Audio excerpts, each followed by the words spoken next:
Bonjour à tout le monde. Donc, bienvenue sur le webinaire sur comprendre les tendances du financement du plaidoyer en Afrique francophone. Veuillez attendre quelques instants, s'il vous plaît.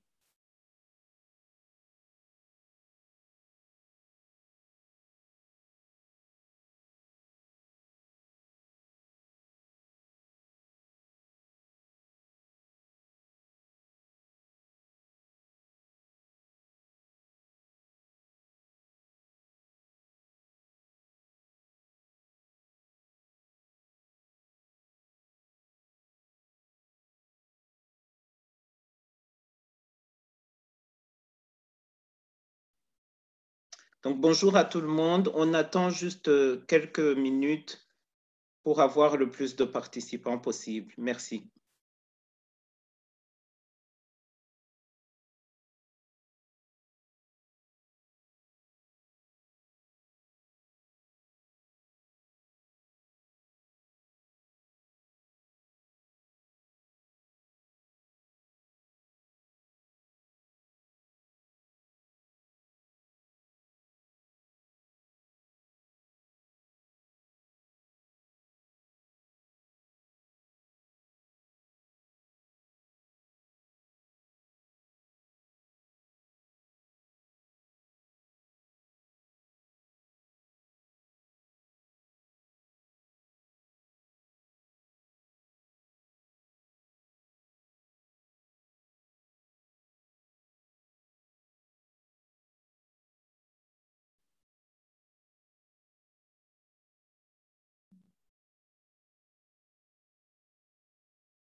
Bonjour à tous et à toutes. Bienvenue sur le webinaire, dans ce webinaire pour comprendre les tendances du financement du plaidoyer en Afrique francophone. Donc, on va commencer. Next. Donc, on va commencer par les normes de ce webinaire. Tout d'abord, nous respectons votre temps et votre disponibilité compte tenu de la situation actuelle COVID. Donc, si vous avez des questions ou des commentaires, veuillez les taper dans la boîte Q&A. Les panélistes vont utiliser leur vidéo, leur microphone. Tous les autres participants seront sur muet. Donc, si vous voulez poser une question, utilisez la boîte Q&A. Si vous voulez poser une question en direct, veuillez lever la main et le modérateur désactivera votre micro. Donc, veuillez respecter les opinions des uns des autres. Nous sommes tous des connaisseurs, on a des connaissances, mais respectons quand même ce que les gens vont partager. Next.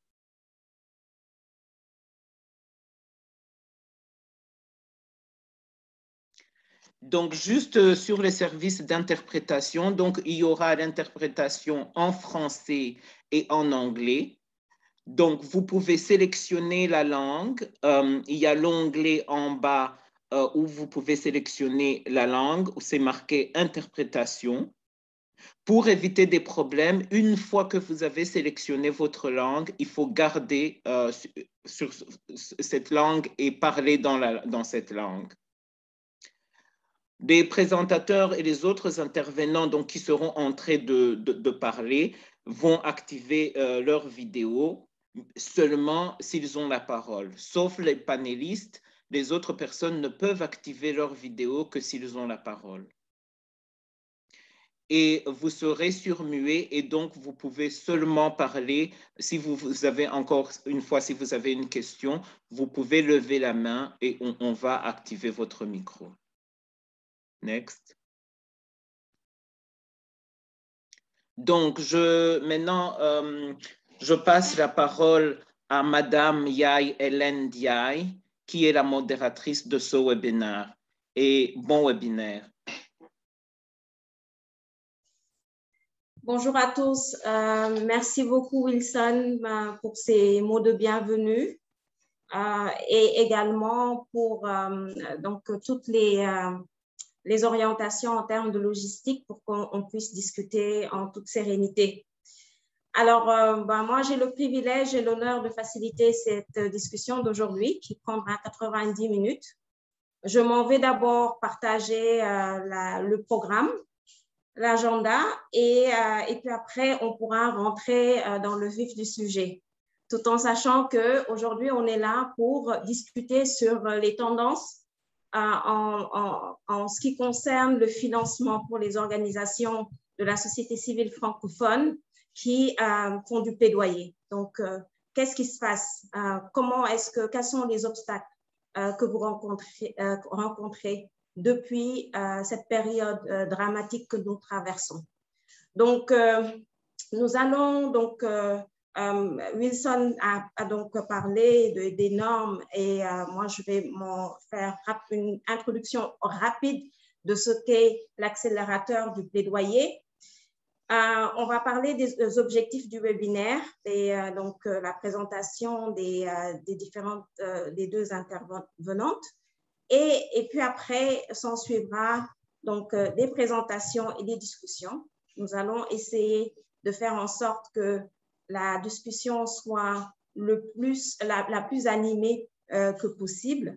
Nous aurons une série de questions-réponses et des remarques de clôture et un sondage à la fin. Donc, c'est à peu près, vous le voyez sur l'écran, comment est-ce que nous avons pensé ce programme. Alors, je pense qu'il faudrait quand même que je me présente rapidement. Je suis Yael Ellen Jay. Je travaille pour Open Society Foundations. Je suis une responsable de programme. Open Society Foundations, particulièrement le Bureau régional Afrique, de la fondation qui œuvre pour donc l'accès aux sociétés ouvertes, à la consolidation des sociétés ouvertes en Afrique et dans le monde entier. Je travaille depuis quelques années sur toutes les questions qui tournent autour de la nationalité, de la citoyenneté, de la jeunesse et la migration. Nous faisons donc de la recherche, du plaidoyer. Nous finançons des organisations de la société civile, mais également des institutions, l'État, pour qu'il y ait donc la mise en place de normes, de politiques et de pratiques qui améliorent la gouvernance donc, en général. Et moi, notamment, sur les thématiques dont j'ai parlé. Je suis en transition en ce moment. J'ai créé une entreprise sociale qui s'appelle Kitamba, qui œuvre pour le maintien des jeunes filles en milieu scolaire et à l'autonomisation des femmes en mettant à leur disposition des serviettes hygiéniques lavables. Donc, nous travaillons sur la santé et l'hygiène menstruelle et dans ce cadre, nous faisons du plaidoyer et de la recherche. Donc, je retourne donc parce que ça aurait été un peu bizarre de commencer à présenter l'accélérateur et puis après pour me présenter moi. Je retourne, s'il vous plaît, la diapo d'avant. Si vous pouvez juste retourner par rapport à ce qui est l'accélérateur de plaidoyer, l'organisation qui nous réunit aujourd'hui pour qu'on essaye de parler donc, de tout ce qui tourne autour des financements, des obstacles, mais également des opportunités. Est-ce que vous pouvez revenir à la diapo? Je parle un peu rapidement, donc en général, si je suis trop rapide, n'hésitez pas à me le dire. Voilà. L'accélérateur de plaidoyer est une plateforme d'apprentissage et de partage africaine qui se focalise sur des thématiques spécifiques. Alors, ils font la promotion d'un plaidoyer local dirigé par des organisations de la société civile et dont l'objectif, en fait, est de renforcer les capacités locales de plaidoyer, accroître leur connaissance mais leur efficacité pour favoriser un meilleur environnement, un meilleur cadre donc, et une meilleure collaboration entre les acteurs locaux et l'écosystème du plaidoyer en Afrique. Donc, les thématiques particulières, leur thématique particulière, c'est la santé. Nous allons donc présenter, je m'en vais présenter les différentes parties prenantes qui travaillent avec l'accélérateur de plaidoyer, qui a été fondé en 2017, donc c'est une organisation très jeune. Ce sont les défenseurs, donc les prestataires d'assistance technique et les bailleurs qu'ils constituent sur une plateforme et pour outiller les organisations de la société civile africaine donc africaine, hein, tout aussi bien anglophone que francophone, pour qu'elles puissent mieux élaborer des stratégies et avoir un meilleur impact dans le travail qu'ils font. Voilà. Alors, donc, bonjour à tous. Je vois sur la chat box des messages de bonjour et je vous souhaite la bienvenue à tous. Donc, je m'en vais présenter les deux facilitatrices. Nous avons l'honneur et le privilège aujourd'hui, la diapo suivante, d'accueillir Kadiatou Kayassi, Madame Kadiatou Kayassi, qui est la coordonnatrice du plaidoyer en Afrique de l'Ouest pour Equipop.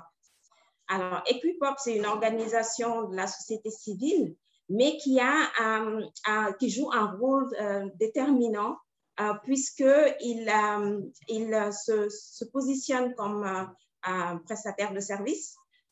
Et Kaya a pour mission d'élaborer et de mettre en œuvre une stratégie de plaidoyer et de soutenir les organisations de la société civile donc de l'Afrique de l'Ouest au niveau national, régional et international. Donc, je vais m'arrêter là, mais ce qu'elle fait, on va l'écouter. Elle va partager son expérience et son expertise donc, pendant ces 90 minutes à venir. Donc, notre deuxième intervenante, c'est Katie. Next slide, s'il vous plaît. Je ne veux pas détruire ton nom de famille. Katie Northcott, voilà, qui est responsable de la performance technique chez Amplify Change. Alors, Amplify Change, Katie nous parlera donc de la mission et la vision de Amplify Change, mais en général, c'est un fonds qui soutient la défense des droits et de la santé sexuelle et reproductive de la société civile dans le monde entier. Donc, c'est une organisation qui intervient au niveau international, mais qui donc, soutient les organisations de la société civile panafricaine. Elle dirige donc un portefeuille sur l'avortement sécurisé et travaille principalement avec des organisations francophones. Donc, voilà, elle a travaillé au niveau international sur la santé de la reproduction et elle vient donc avec une expérience très, très fournie. Elle viendra partager son expertise, comme je viens de le citer, comme Kaya. Voilà. Donc, de manière très brève, je viens de vous présenter nos deux conférencières ou présentatrices et nous allons commencer les débats et nous allons écouter un peu leur point de vue. Je vais commencer d'abord par Katie et je pense que l'accélérateur de plaidoyer a pris une décision très, très heureuse que de vous proposer deux personnes aguerries, expertes dans le domaine de la santé, mais spécifiquement dans le domaine du plaidoyer, pour qu'elles puissent un peu partager leur opinion, qu'elles puissent vous guider. Et surtout, depuis cette crise que le monde entier traverse, qui est la COVID-19, elles vont donc, du point de vue de Amplify Change, partager ce qu'ils ont eu à faire donc, depuis leur création. Je pense que c'est 6 ans, si je ne me trompe. Et Kaya pourra vous partager également la manière dont ils se sont mobilisés à Equipop pour équiper les organisations de la société civile à mieux s'outiller et à mieux donc, élaborer leur stratégie de plaidoyer pour atteindre donc, leurs objectifs. Donc, Katie, on va essayer de ne pas faire, de ne pas rendre ce dialogue monotone. Hein, donc, c'était l'entente qu'on a eue toutes les trois quand on a organisé ce panel. Donc, je vais vous poser des questions. On pourrait même faire des pauses et pour recueillir certaines questions de la part des participants. Mais je vais commencer d'abord par Katie et puis après, je pourrais faire intervenir Kaya. Et Kaya également, si tu as des choses à ajouter, si tu souhaiterais aussi partager le point de vue de Equipop par rapport à ce que Katie dira dans ses réponses, s'il te plaît, n'hésite pas à le faire.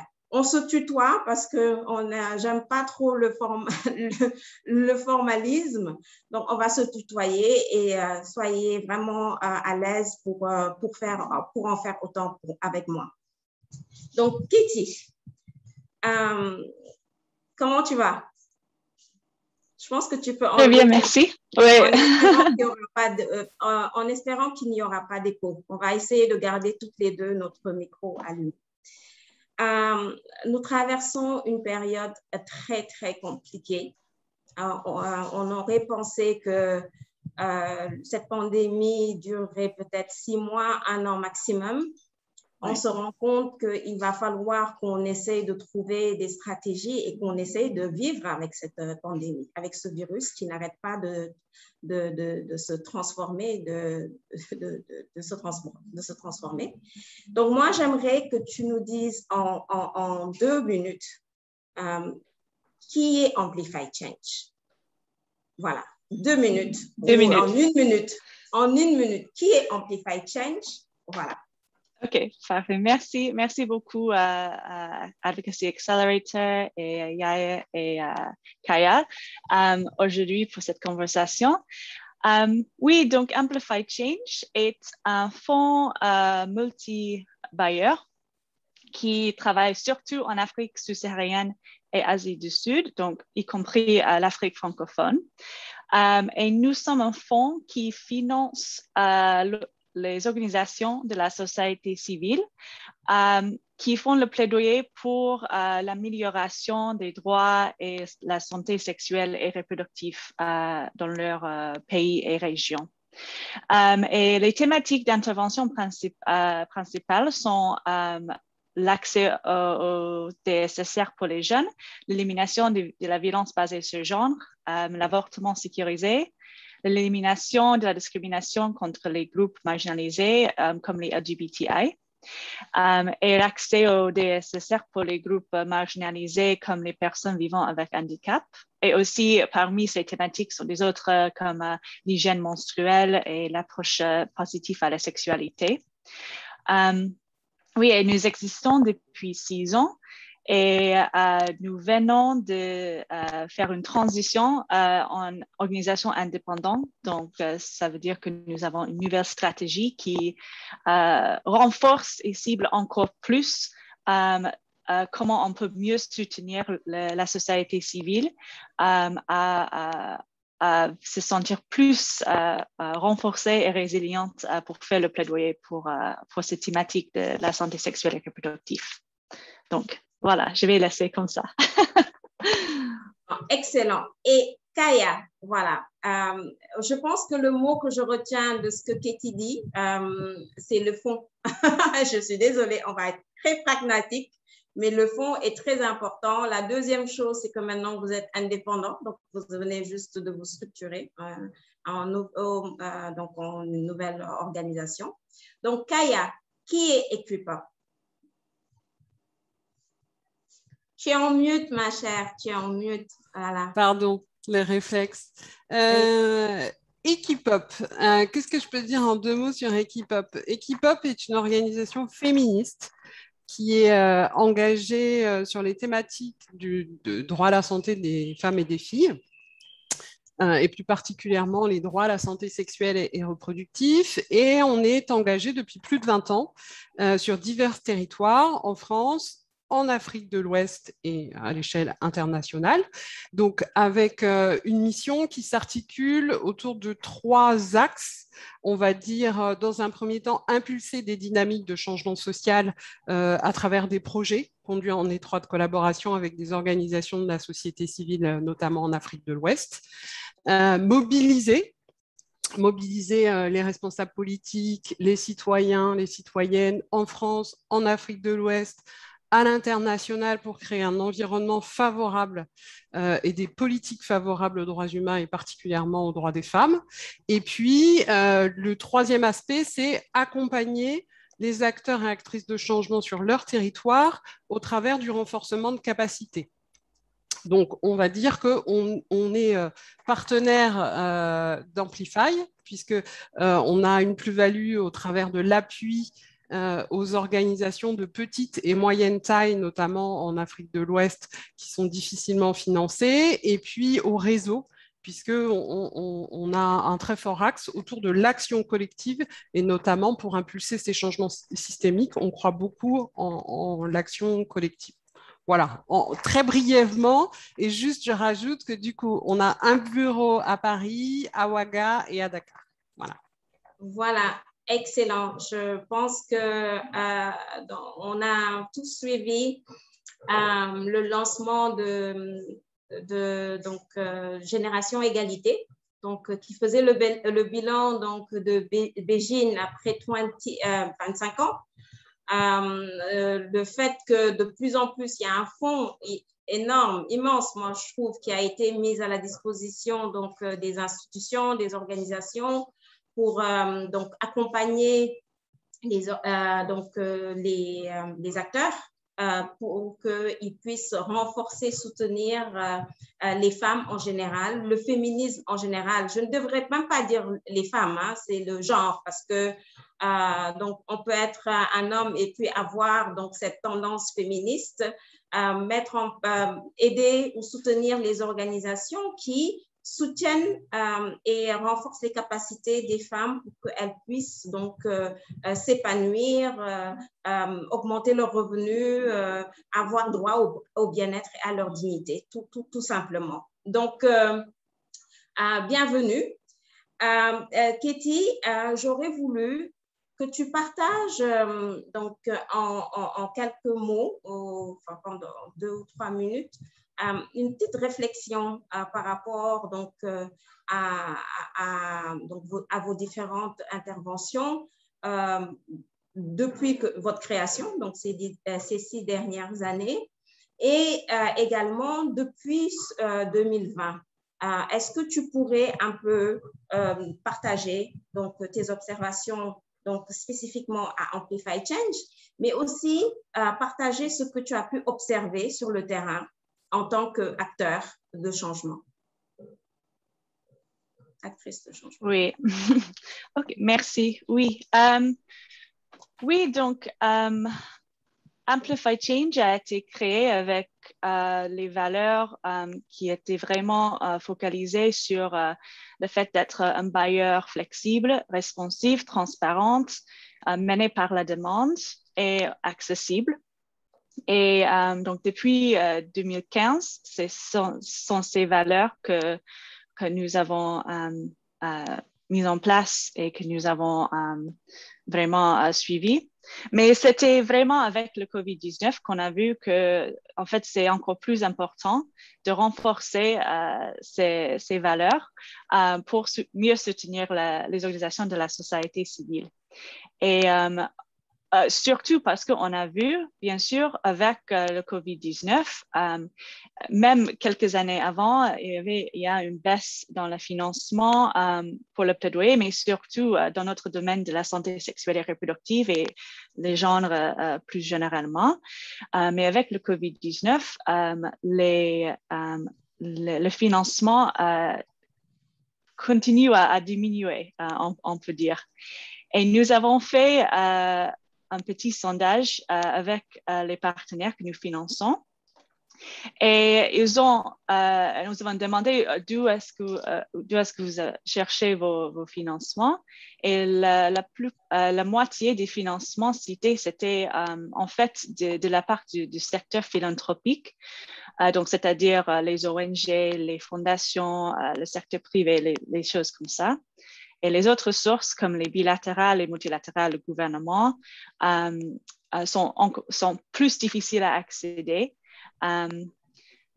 Localement et puis internationalement aussi. Mais ils ont tous dit aussi en même temps que ce financement devient de plus en plus difficile à accéder, le financement philanthropique même. Et pour nous avons vu depuis notre création en 2015 que la demande augmente chaque année. Donc, nous ne pouvons pas satisfaire à 100%, mais par exemple, nous avons eu une fenêtre de financement qui avait eu une demande de presque de 900 candidatures pour 36 subventions disponibles. Et plus récemment, on a eu 400 candidatures pour 5 subventions disponibles. Et donc, le financement il y a pas mal de bailleurs qui financent ces initiatives de plaidoyer, mais le financement manque toujours d'atteindre toute la demande qu'on voit. Et je pense que c'est devenu encore plus difficile avec le COVID-19. Donc, je ne sais pas si j'ai répondu à la question que vous cherchez, mais je vais commencer avec ça peut-être un peu. Alors, je cherchais ma calculatrice pour faire le ratio entre ces 36 sur 900 candidatures, mais je pense que nous tous, y compris les participants, nous sommes conscients que quand on fait un appel à soumission de projet, on reçoit vraiment une pléthore de projets, les uns tout aussi bien élaborés, rédigés, d'autres moins bien rédigés, et alors que nous avons vraiment des ressources très limitées. Moi, j'aimerais que tu approfondisses un peu. Kaya, je te vois, je vais te redonner la parole très bientôt.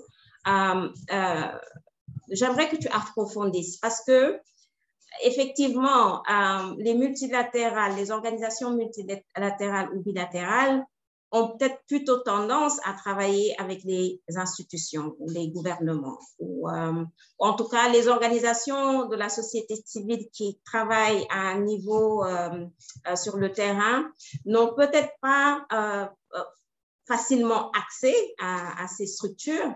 Donc, comment à Amplify Change, vous essayez justement d'aider ou de guider vos partenaires que vous soutenez déjà à renforcer leur capacité pour atteindre ces financements. De là, et dès qu'elle répondra, Kaya, je vais te donner la parole parce que je pense que tu pourras aussi nous éclairer sur la question. Oui, merci pour la question.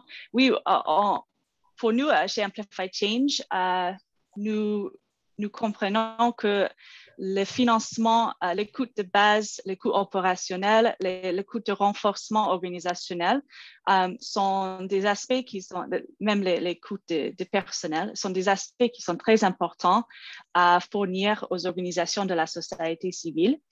Et donc, nous avons toujours financé ces genres de coûts. Et pour le renforcement organisationnel,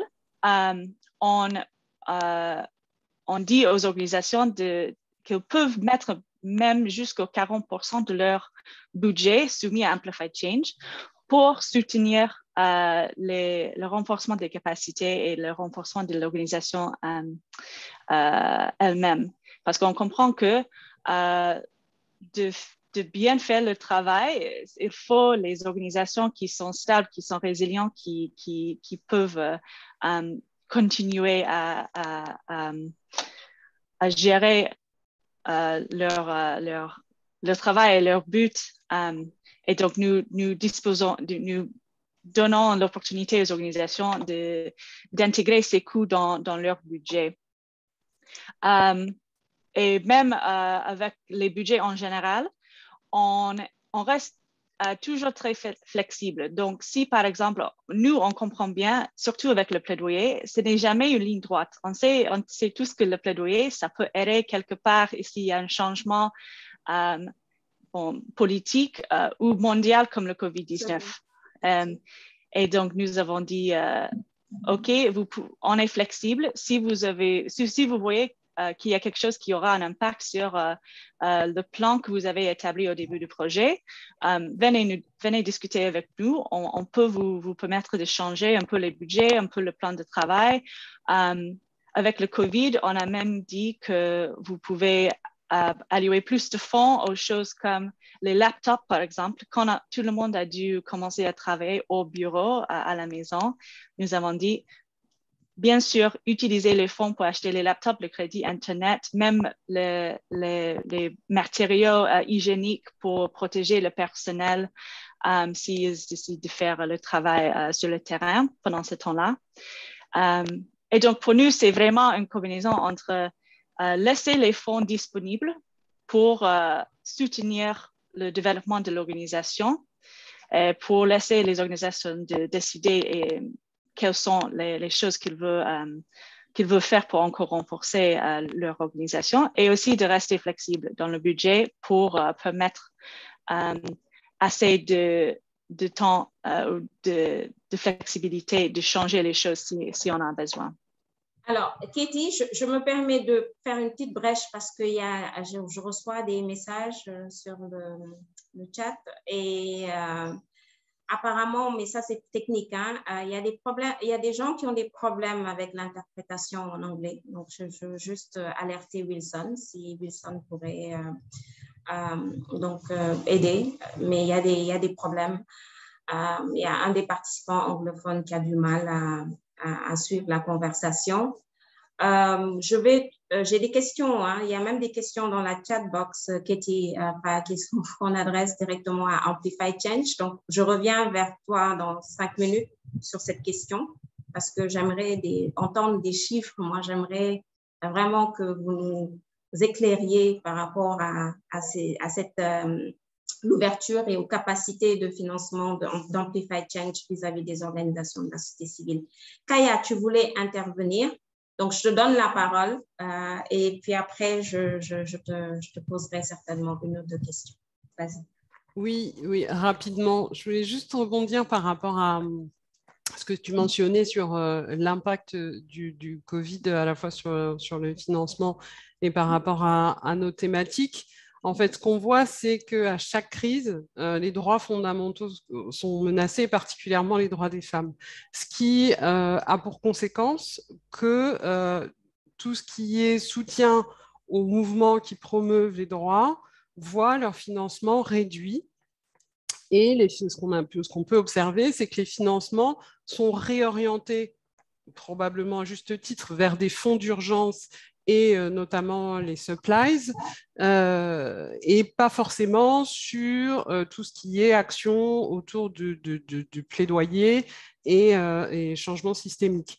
Donc, ce qu'il faut aussi préciser, c'est que le plaidoyer a la particularité d'être une thématique, alors je ne sais pas si c'est méconnu, mais en tout cas pas assez soutenu par les bailleurs, parce qu'il y a cette problématique, on est sur des temporalités qui sont longues, que les changements structurels sur lesquels qu'on souhaite et qu'on soutient au travers des organisations de la société civile ne se font pas du jour au lendemain, et qu'on est sur une logique de bailleurs qui est davantage à financer des projets spécifiques plutôt que d'être dans une pensée globale à plus ou moins long terme.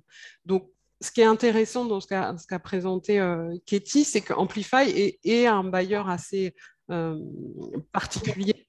Ouvert, qui a bien intégré cette notion à la fois de temporalité, mais aussi de flexibilité, puisque nous, ce qu'on a pu aussi observer par rapport à la crise Covid, c'est que les ressources qui avaient été mobilisées sur des projets, du fait de la crise sanitaire, ont dû être repoussées, et que du coup, la stratégie a été étirée, et on a dû étirer aussi les ressources sur une plus longue durée que ce qui avait été envisagé au départ, ce qui rend les choses compliquées sur le terrain.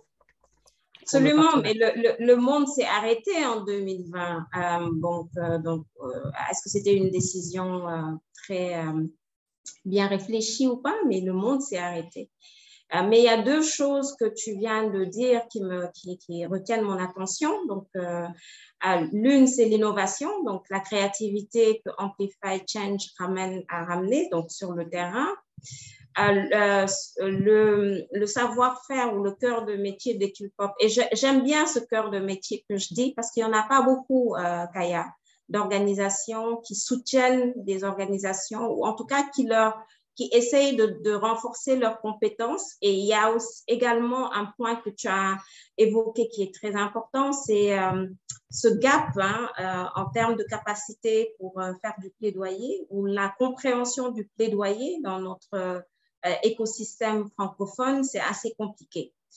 Alors, je suis totalement d'accord, mais j'aimerais que Katie rebondisse par rapport à ce que tu viens de dire, Kaya, mais j'aimerais, Katie, que tu ailles plus en profondeur. Et j'ai aimé qui a fait une intervention que je vais lire parce que il vient de dire que Amplify Change, j'apprécie leur intervention, mais la procédure est longue et ça pénalise les toutes petites organisations en leur demandant des comptes de trésorerie, etc. Donc, on en a parlé quand on faisait notre première prise de contact, la gouvernance des organisations. Comment est-ce que vous identifiez, vous sélectionnez les organisations que vous voulez soutenir? Ce n'est pas parce qu'on a un système de gouvernance bien établi qu'on fait un travail qui est meilleur que le travail des petites. C'est parce que je n'ai pas un autre mot, mais on respecte vraiment les organisations communautaires de base qui sont sur le terrain, qui n'ont pas assez de ressources, qui font plus de la sensibilisation ou qui ne reçoivent que des financements donc, pour des projets bien spécifiques. Donc, et ça complètement diminue leur chance de pouvoir faire du plaidoyer parce que vous avez un plaidoyer qui peut être immédiat en fonction du contexte, mais vous pouvez avoir un plaidoyer sur le long terme. On travaille sur des questions, nous, sur la nationalité depuis plus de... avant que je n'arrive à OSF. Donc, ça fait 12 ans et demi et pourtant, on n'a toujours pas atteint notre objectif. Donc, Katie, en termes de statistiques et de données, tu as parlé d'une capacité de soutenir 36 organisations alors que vous en avez reçu 900. Quel est j'aimerais aussi, si c'est possible, dans la mesure du possible, de partager votre budget donc opérationnel pour tout ce qui est subvention, donc si c'est possible, et surtout rebondir par rapport à l'intervention de Kaya, pour un peu plus étayer ce qu'elle vient de dire. OK, bon, c'est beaucoup, donc je vais essayer. Si je change de direction, il faut m'avertir un peu. Oui, OK. Nous sommes un fonds compétitif, donc ça veut dire que nous avons des appels ouverts. Nous faisons des appels aux candidatures et les organisations peuvent postuler. Bien sûr, il y a certains critères d'éligibilité. Nous avons 4 types de subventions qui vont aux subventions pour les organisations qui sont très petites, communautaires de base, jusqu'aux organisations qui sont des ONG bien établies dans leur pays, avec des exigences différentes pour chaque type de subvention. Et pour nous, donc ça veut dire que nous sommes un fonds multibailleur, donc ça veut dire que nous aussi, nous avons des bailleurs qui nous donnent des fonds et ensemble, on fait des décisions de financement. Donc ça veut dire que même si on veut dépenser les 100 subventions, on n'a pas vraiment les ressources pour faire à chaque fois. Donc, déjà, je me suis perdue un peu. En termes de budget, je pense que je parle trop vite aussi. Il ne faut pas penser, ce que j'essaye de faire, plus ou moins, c'est de lancer une conversation. Donc, on a discuté sur les grandes lignes, mais on veut être le plus spécifique possible pour que les participants à cette conversation puissent pouvoir partir avec des pistes de solutions ou au moins comment faire pour accéder à vos ressources. Donc, soit Amplify Change ou EquipUp. Je pense que c'est vraiment l'objectif de cette session, c'est de pouvoir bien éduquer, de pouvoir informer ces acteurs qui sont dans l'écosystème pour mieux augmenter leurs ressources financières. Je l'explique de manière très simple. Donc, moi, ce que j'aurais souhaité, je ne sais pas, si ce n'est pas possible, il faut juste le dire, ce n'est pas possible, de nous dire en termes de financement, quel est le budget en fait que vous attribuez aux organisations de la société civile francophone dans là où vous intervenez. Et également, je viens de comprendre, vous avez également un système de reddition des comptes parce que vous avez des bailleurs, donc il faut rendre compte. Donc, ce n'est pas seulement vous qui vous établissiez pas seulement les règles du jeu, vous devez rendre compte. Et même nous, à OSF, c'est la même chose qu'on dit. On est là, on est sur le terrain, on représente OSF, mais également, on doit rendre compte à nos unités et à notre conseil d'administration, on leur rend compte. Donc, c'est sur ces questions que j'aurais voulu que tu nous éclaires. Et que tu donnes des pistes de solutions pour informer ceux qui font partie, qui sont là et qui t'écoutent. Voilà. Oui, donc ce que je peux dire, c'est que depuis 2015, nous avons investi 103 millions d'euros dans les organisations de la société civile. Depuis le début de 2020, donc l'année du COVID, nous avons viré, ça c'est en pound sterling, donc en GBP, 21 millions, à peu près 21 millions. Et en fait, ça c'était à cause du fait que nous avons fait une transition pendant 2020. Donc, ça a eu un impact sur les fonds disponibles pour faire les subventions. Et les différentes subventions, en fait, les budgets disponibles, ça dépend sur la taille de la subvention. Donc, ça peut aller de 30 000 pounds par année jusqu'à 2 millions de pounds, dépendant sur la taille de l'organisation. Donc, en gros, je pense que ce que je peux dire, c'est que pour les organisations qui s'intéressent, c'est de... bien sûr que nous avons des critères d'éligibilité parce que nous aussi sommes responsables à nos bailleurs pour les choses comme la personne dans le chat a dit, certaines audits préalables, de vérifier les organisations. On essaie de le faire de manière assez simple, mais il faut un certain niveau d'analyse pour ça. Mais pour les organisations qui s'intéressent à postuler pour Amplify Change, par exemple, je pense que la chose est de regarder les différentes subventions, de trouver les subventions qui s'harmonisent le mieux avec non seulement le but de votre organisation, mais aussi la taille de l'organisation, parce que ça va beaucoup aider dans la rédaction d'une candidature. On sait que quand il y a les fonds disponibles, tout le monde veut postuler, mais ce n'est pas toujours le type de subvention qui est mieux approprié pour le travail ou l'organisation que vous êtes. Et je pense que ça, c'est la première chose que je peux dire. OK. Bon, je vais te laisser 5 minutes et puis je vais aller vers Kaya. J'ai des questions très intéressantes par rapport au plaidoyer. Et puis, je reviendrai vers toi parce que moi, j'ai l'impression aussi que ce sont les organisations qui sont bien ancrées, qui ont les connexions, qui arrivent à capturer, je le dis de manière très, très ouverte, à mieux capturer les financements qui sont disponibles. Kaya, j'ai une série de questions très intéressantes que j'aimerais partager avec toi, pour voir si tu pourrais y répondre. Alors, il s'appelle Thierry Bocali. Il demande comment les organisations de la société civile travaillent-elles avec les élus locaux pour que ces actions deviennent des politiques publiques locales. Pour les inscrire dans la durée. 2, articuler les agendas de développement. 3, collaborer en coalition avec les acteurs sur le territoire. Et 4, aider à mesurer les progrès. Donc, que répondrais-tu à M. Thierry Bocali par rapport à ce genre de questionnement?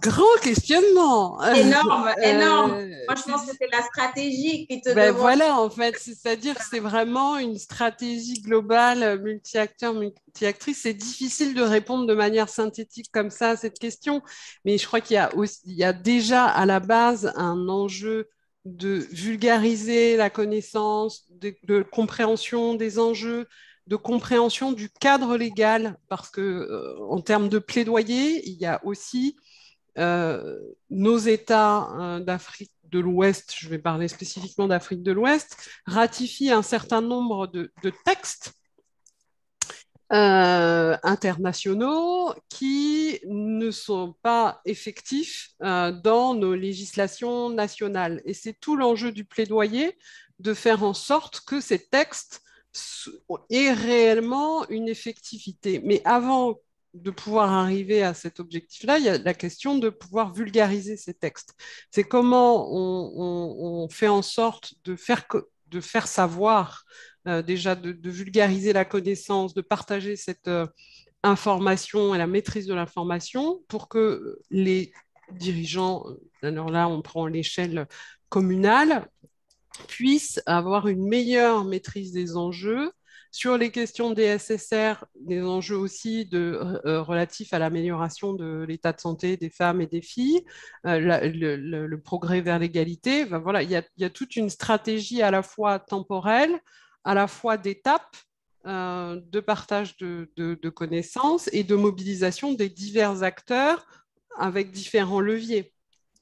Alors moi, ce que j'aimerais dire à Thierry, c'est de te contacter directement pour que vous puissiez faire un entretien bilatéral, parce que je pense que tu pourrais leur être de bons conseils, parce que la question, elle est assez large et complexe, mais je pense qu'ils pourraient effectivement beaucoup apprendre de vous, ce qui en fait confirme le fait que beaucoup d'organisations de la société civile investissent beaucoup, réagissent beaucoup à ce qui se passe dans l'écosystème, donc en sensibilisant, mais on dit plaidoyer alors que le plaidoyer, le terme n'est pas vraiment bien pris.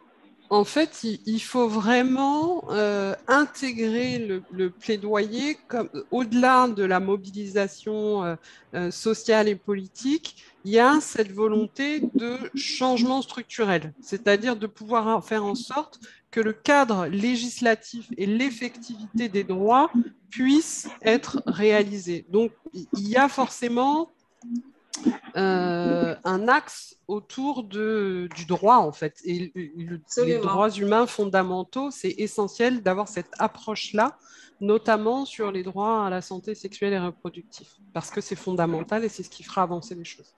Et l'adoption de normes. C'est ça. Des normes qui régissent. Contribuer au changement de normes, c'est-à-dire qu'on va vraiment activer différents leviers pour arriver à notre finalité qui est l'amélioration de la santé, enfin voilà, en fonction des thématiques, parce que plaidoyer, là moi je vais parler spécifiquement des droits à la santé sexuelle et reproductive, mais on peut faire du plaidoyer sur plusieurs thématiques, le changement climatique, enfin voilà, il y a différents plaidoyers. Et moi, ce que je préciserai, c'est qu'il faut aussi pouvoir adapter aux différents contextes géographiques.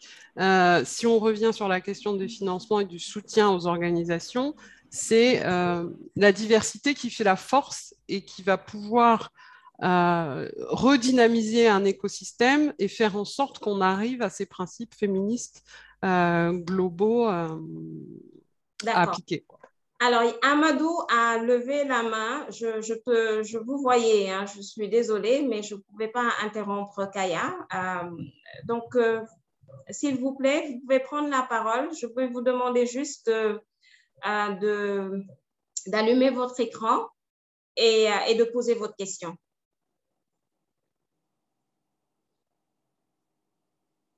Amadou, vous êtes toujours là? Amadou Salifou.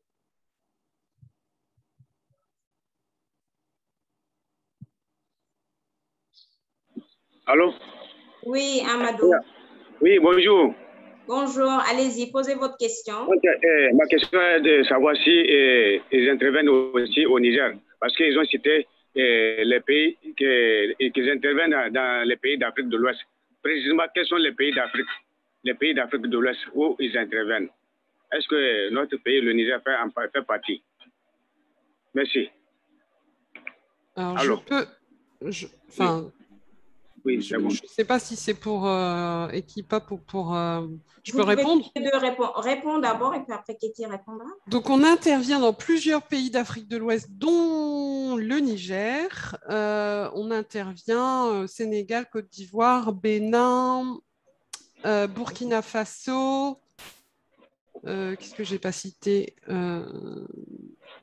Bénin, Côte d'Ivoire, Burkina Faso, Mali. Le Mali. La Guinée. Il y en a une dizaine. De l'Afrique francophone. Afrique francophone. Nous, c'est Afrique de l'Ouest francophone. Afrique de l'Ouest francophone. Donc, c'est parfait. Kitty? Oui, Amplify Change, c'est toute l'Afrique sous-saharienne, donc l'Afrique de l'Ouest francophone, Ouest anglophone, centre anglophone, francophone, Est, Sud. Pour certaines subventions, même les pays de l'Afrique du Nord aussi. Mais pour toutes nos subventions, l'Afrique de l'Ouest francophone, y compris le Niger, est éligible. D'accord. J'aimerais également attirer votre attention. Kéti a partagé un lien d'un rapport qui a été publié par Civicus sur le financement des organisations de la société civile ou des bailleurs. Compilation of donors for society. Donc, les bailleurs, c'est une cartographie, j'imagine, des bailleurs qui financent des organisations de la société civile. Donc, il y a des ressources assez intéressantes qui sont partagées. C'est en français et en anglais.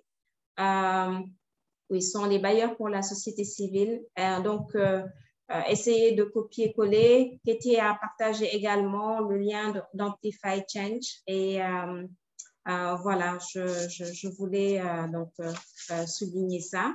Oui, peut-être je peux juste, pour le lien Amplify Change, en fait, nous avons un appel aux subventions actuellement ouverte. On appelle ça les subventions réseau, donc c'est ciblé au renforcement des mouvements.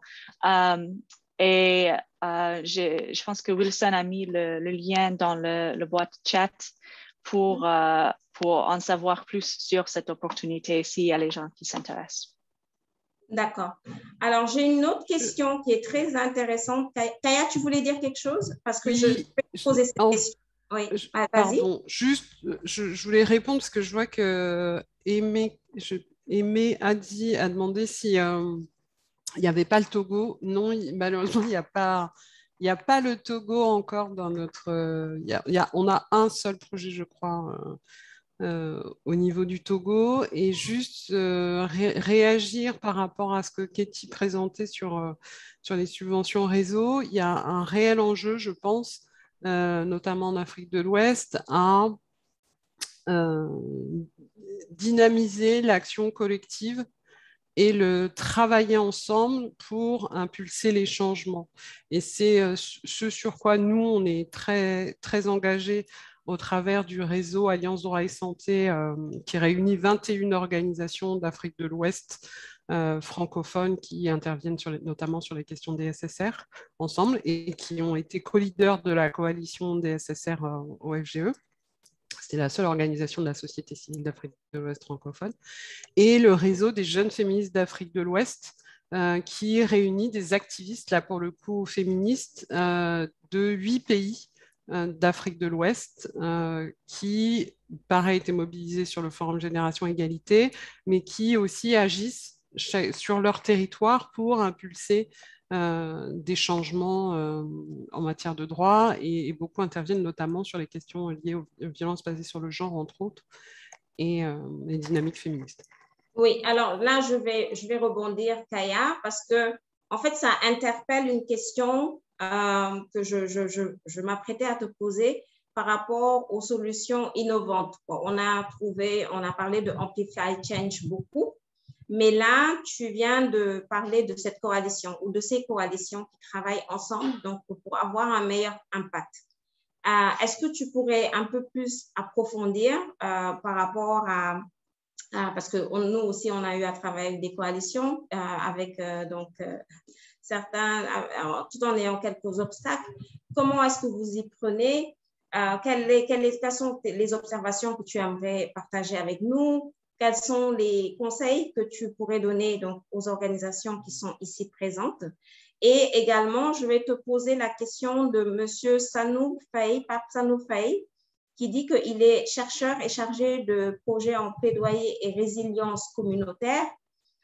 Comment les centres de recherche qui travaillent sur les questions de plaidoyer environnemental, bon, ce n'est pas la même thématique, mais quand même, pourraient bénéficier de ce genre de financement? Si oui, quels sont les critères d'éligibilité? À l'une et à l'autre. Mais tu peux commencer par peut-être ma question. Alors, du coup, sur la question de l'action collective et de travailler ensemble, c'est un axe fondamental de notre travail, puisque l'idée, c'est de travailler sur les différents niveaux. On travaille à la fois sur l'accompagnement des organisations dans des plaidoyers nationaux, mais aussi à l'échelle régionale et encore un autre niveau qui est l'échelle internationale. C'est en ce sens qu'on a soutenu toute cette dynamique et la visibilité de l'Afrique de l'Ouest dans le cadre du Forum Génération Égalité, puisque dans ces processus internationaux, il y a très peu de visibilité de la parole et l'expertise ouest-africaine sur ces questions, notamment égalité femmes-hommes, et c'était pour nous un fort enjeu. Donc l'idée, c'est de créer du commun, de partir de l'expertise, et ça, c'est fondamental pour nous, c'est partir de l'expertise des organisations. On vient en appui. Donc l'idée, ce n'est pas d'imposer des choses, mais de partir d'une expertise territoriale, d'une connaissance du contexte pour pouvoir soutenir ces dynamiques-là, croiser, créer du lien entre les acteurs et les actrices aux différents niveaux, puisque nous, on a cette capacité de rayonnement et cette capacité de relais aussi, d'influence auprès de bailleurs internationaux, de bailleurs bilatéraux, et aussi et on parlait tu me dis si je pars un peu dans tous les sens, mais de tendances un peu, de dynamiques un peu innovantes. Je pense qu'il y a aussi en ce moment cette dynamique autour des fonds féministes qui sont actuellement, enfin depuis un certain temps déjà au travail, qui font un superbe de travail. Je pense à AWID, je pense à AWDF pour l'Afrique, qui apportent des financements aussi avec cette réflexion sur du long terme pour soutenir ces dynamiques collectives. Parce qu'il faut sortir de l'idée qu'un acteur va avoir la solution à tous les problèmes. C'est pas vrai, on le sait, en plaidoyer.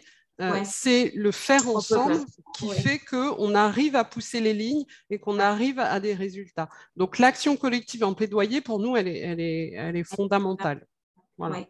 D'accord. Alors, j'aurais voulu peut-être juste donner une piste de réponse à Pape Sanou qui travaille sur l'environnement, qui n'est pas thématique, mais ils pourraient trouver une manière assez donc, innovante de faire le lien entre l'environnement, les changements climatiques et quel impact ça peut avoir sur la santé des femmes. C'est ça, voilà. sur les inégalités de genre. Les inégalités, exactement. On voit bien, si on parle de questions d'agroécologie féministe, exactement. Il existe des bailleurs qui financent aussi ce genre de plaidoyer. Alors, c'est moins ma partie, donc j'aurai un peu de difficulté.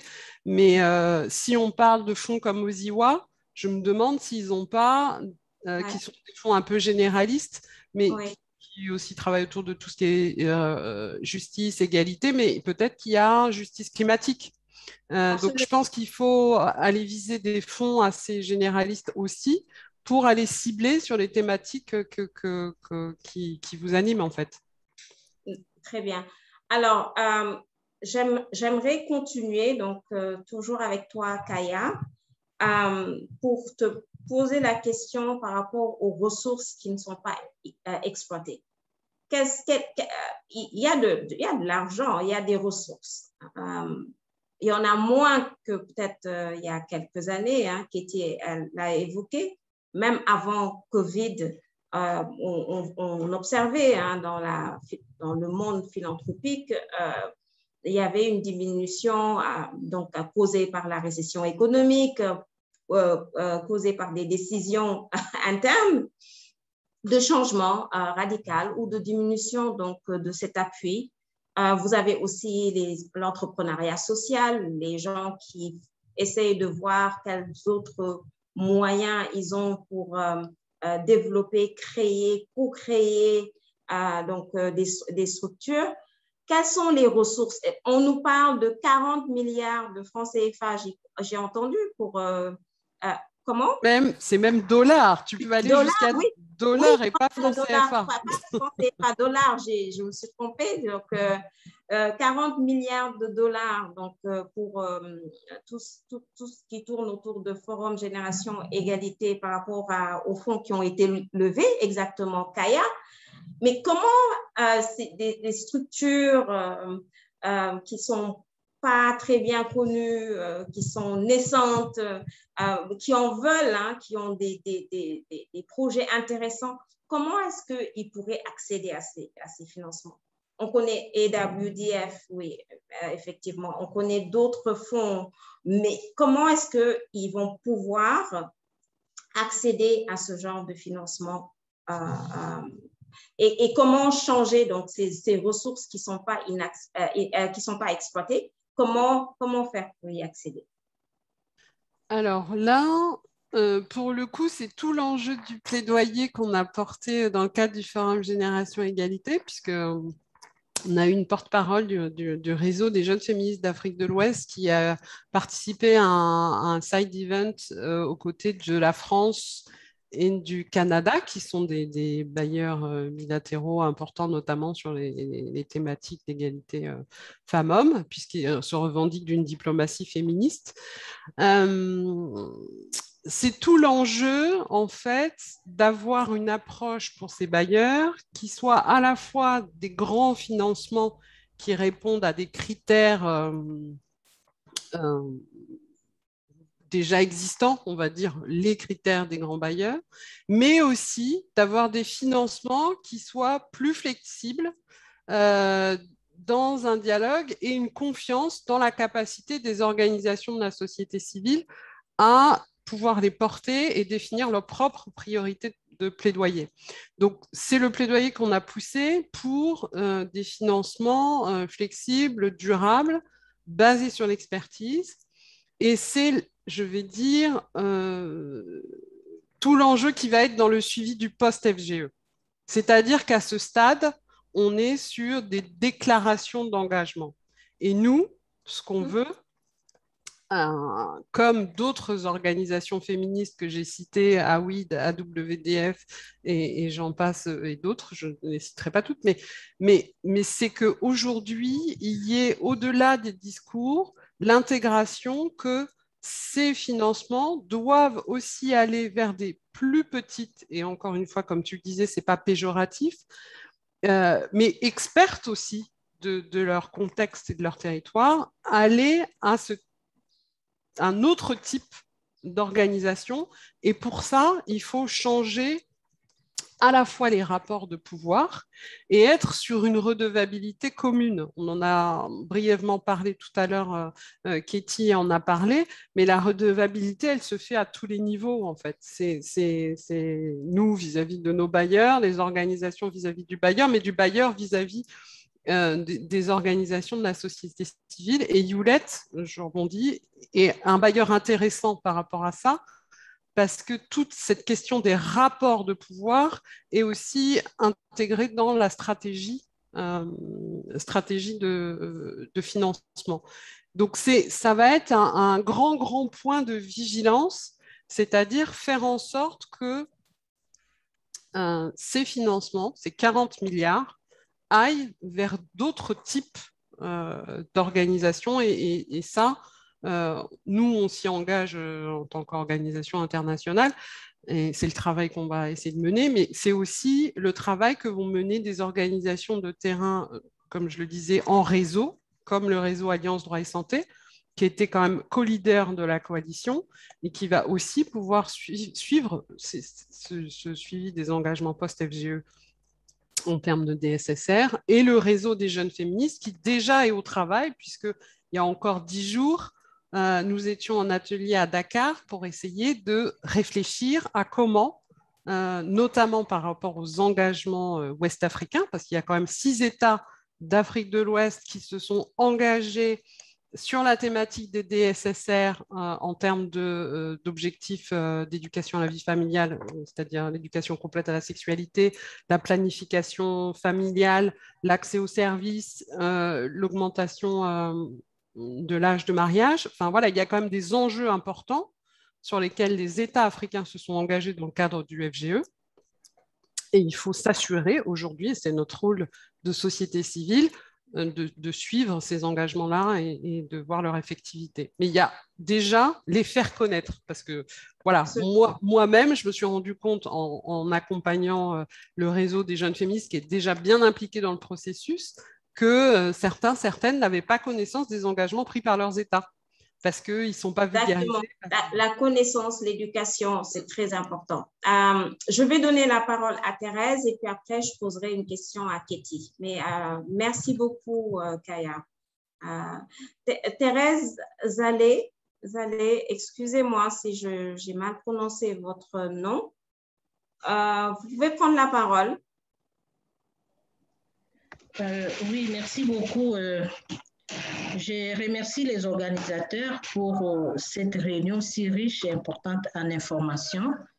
Je voulais seulement, peut-être la question, la réponse a été par-ci, par-là déjà abordée, mais ici, mon souci, c'est un rapport avec les petites organisations qui n'ont pas souvent accès, même déjà à l'information sur l'existence d'un fonds disponible.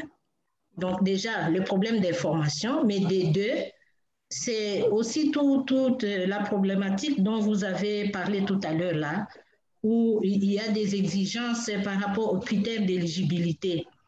Or, il est reconnu quand même que des petites organisations, c'est au niveau de la base qu'ils travaillent et la limite de plaidoyer ne peut pas...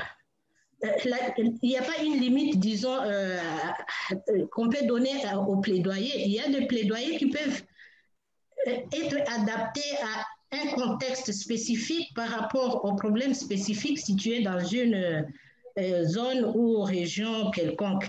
Alors, ces fonds-là, comment on peut faire en sorte que ça réponde à toutes ces problématiques? Parce que nous savons que les organisations, il y en a beaucoup actuellement et le besoin de disposer des ressources pour travailler, il y en a aussi autant, bien sûr dans le contexte très brouillé avec la COVID-19 et peut-être même d'autres crises telles que des guerres. Si je parle des cas de la RDC, le contexte n'est pas vraiment si favorable pour travailler et malheureusement c'est aussi dans ce contexte qu'on trouve qu'il y a beaucoup besoin d'intervenir parce que tout ce qui est droit de la femme sur tous les plans est vraiment bafouée. Alors, je me dis, que faire pour permettre à ces petites organisations qui sont sur le terrain et qui peuvent aussi vouloir accéder à ces ressources, mais qui n'ont pas d'informations, qui ne répondent pas aux critères. Alors, est-ce qu'il n'y a pas un volet pour amener aussi les petites organisations à acquérir disons, à acquérir des niveaux qui leur permettent d'accéder au financement? Voilà, c'est la dernière question qu'on va prendre. Je vais la poser à Katie parce qu'on me demande de conclure. Je pense qu'on pourrait passer toute une journée à discuter de cette question. Moi, en tout cas, j'ai été très, très heureuse de modérer ou de faciliter ces discussions.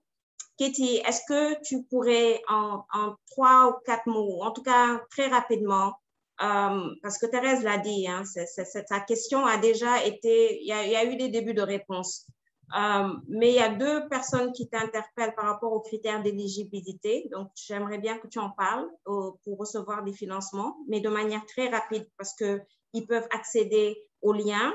Et également répondre à Thérèse par rapport à son questionnement. Et puis après, on va juste faire une réflexion, un petit résumé et on va commencer le sondage. S'il vous plaît. Oui, pas de souci, oui.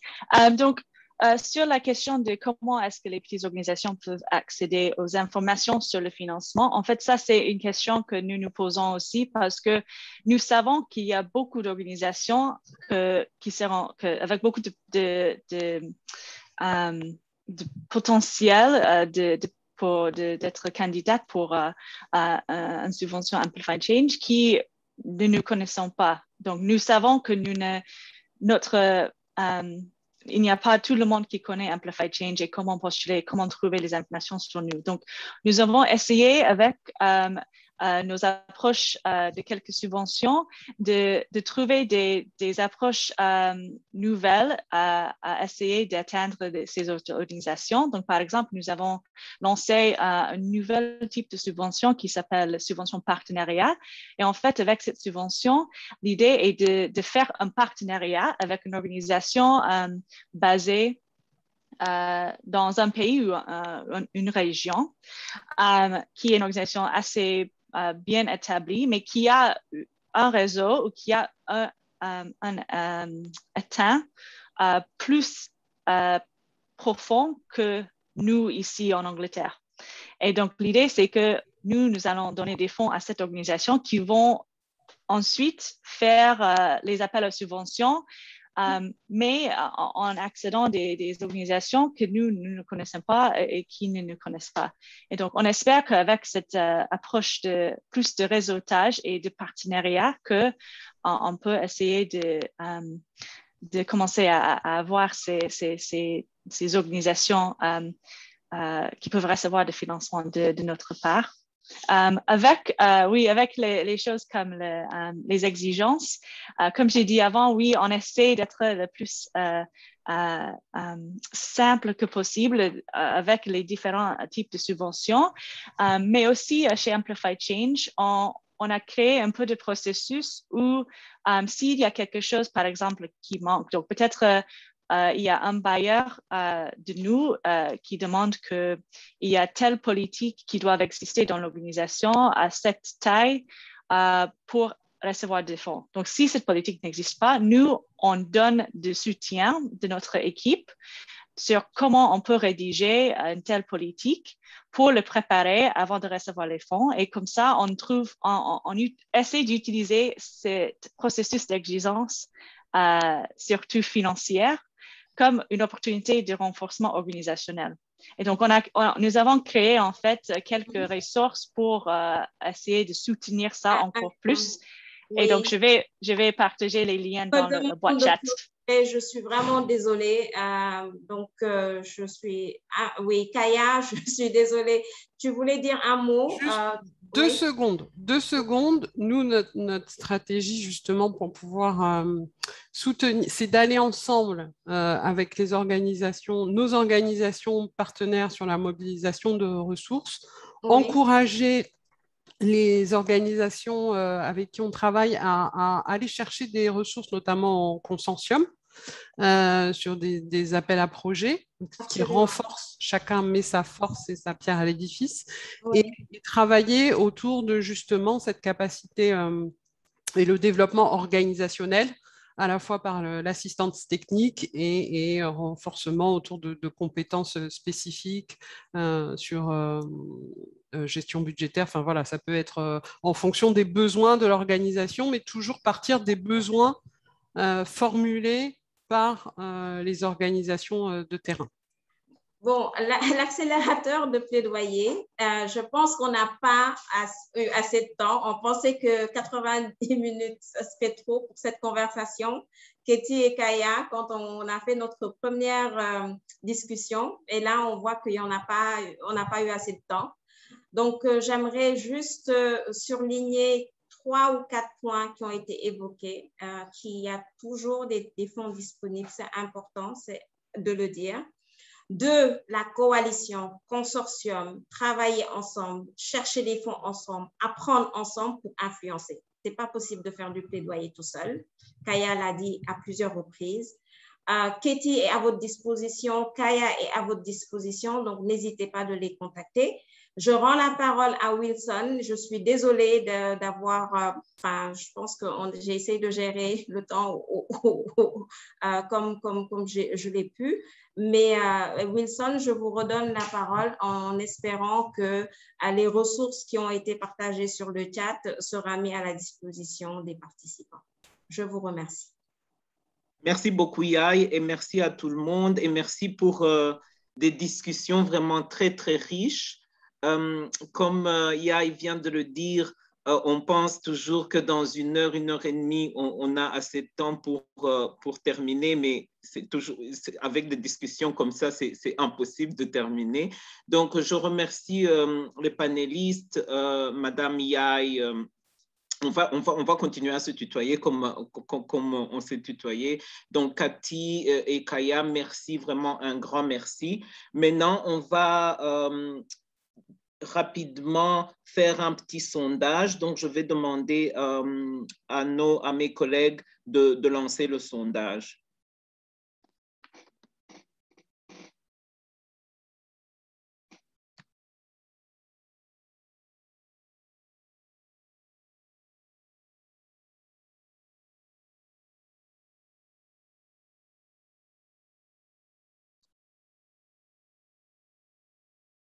Oui, donc voilà, je vois le sondage à l'écran. Est-ce que vous pouvez répondre rapidement?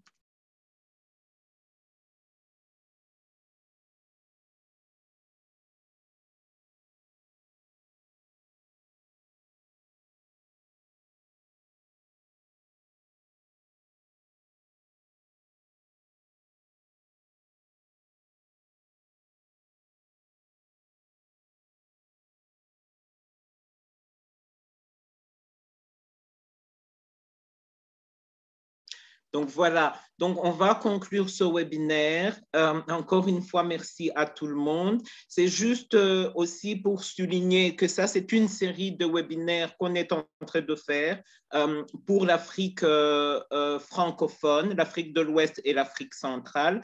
Donc, il y aura sûrement un autre webinaire au mois de septembre et vous pourrez trouver les informations sur le site de l'accélérateur de plaidoyer. Donc, je ne sais pas, Yael, si tu veux dire un dernier mot avant de conclure. Alors, le mot de la fin, ce serait de remercier toutes les organisations qui ont bien voulu suivre cette discussion. Remercier donc les initiateurs de cette discussion et nos intervenants, nos panélistes, Katie et Kaya. Et encourager, donc, moi, ce que je veux juste renforcer, redire, c'est ce que Kaya, elle a dit, il faut travailler en consortium. Il faut ne pas hésiter, c'est pas parce qu'on pense qu'on intervient juste au niveau local qu'on n'a pas accès aux décideurs, parce que quand on fait du plaidoyer, il faut interagir forcément avec les décideurs. J'aimerais reparler des normes. Donc, il faut comprendre le contexte juridique, politique sur lequel vous travaillez. et pour pouvoir influencer un changement. Donc, donc ce changement-là se fait au niveau local, mais il se fait également au niveau en amont. Et il faut avoir accès aux décideurs, il faut avoir accès à vos députés, il faut avoir accès à vos maires, il faut avoir accès à vos ministres. Il faut faire l'effort de trouver donc les moyens, les ressources et le temps de pouvoir interagir avec eux pour pouvoir donc réussir toutes sortes de plaidoyers que vous souhaitez faire. Moi, c'était ce point sur lequel je voulais terminer. Je trouve également que la recherche est importante. Informez-vous. Ayez des informations scientifiques bien fouillées pour pouvoir pousser tout le travail que vous voulez faire. Et je vous souhaite beaucoup de courage. Voilà. C'est le petit mot que je voulais. Merci, Yaye. Cathy, un dernier mot, tout en sachant que les personnes vraiment sont intéressées de comment ils peuvent avoir les fonds dans une situation difficile actuelle dans cette pandémie. Oui, bon, c'est Amplify Change, vraiment, notre mission est de soutenir les organisations de la société civile pour améliorer les droits à la santé sexuelle et reproductive. Et bon, on sait que c'est une situation compliquée pour tout le monde, mais surtout pour les petites organisations, les organisations de la société civile qui, pendant le COVID, ont vu que comme je ne sais pas qui a dit, mais le monde a arrêté, même si on ne voulait pas voir ça. Mais nous vous encourageons vraiment de continuer à chercher les opportunités. Si vous allez sur amplifychange.fr, par exemple, bien sûr, c'est le site de nous comme bailleur, mais nous avons aussi plusieurs ressources que nous avons développées après avoir discuté avec les partenaires depuis ces 6 dernières années. Donc, on espère qu'au moins, il y a peut-être quelques ressources utiles qui peuvent soutenir votre travail et vos efforts de mobiliser les ressources. Voilà, merci. Merci Cathy. Et Kaya, le dernier mot par rapport à tout ça, en financement, dans une situation si difficile? Mon dernier mot, ce sera, je ne sais pas si on a des bailleurs dans l'audience, mais en tout cas, ce serait entendre, et ça s'adresse aussi aux organisations de la société civile.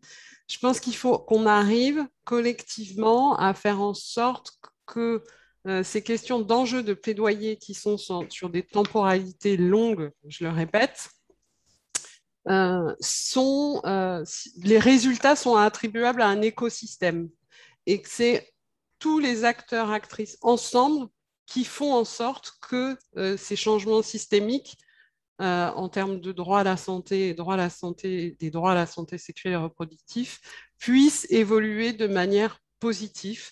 Donc, j'encourage les bailleurs à soutenir des financements flexibles, enfin, mettre en place des financements flexibles, durables, attribuables à des petites et moyennes organisations de terrain qui, comme on n'a pas arrêté de le répéter, ont une réelle expertise, et nous, on le voit quotidiennement, sur toutes ces questions et ces enjeux.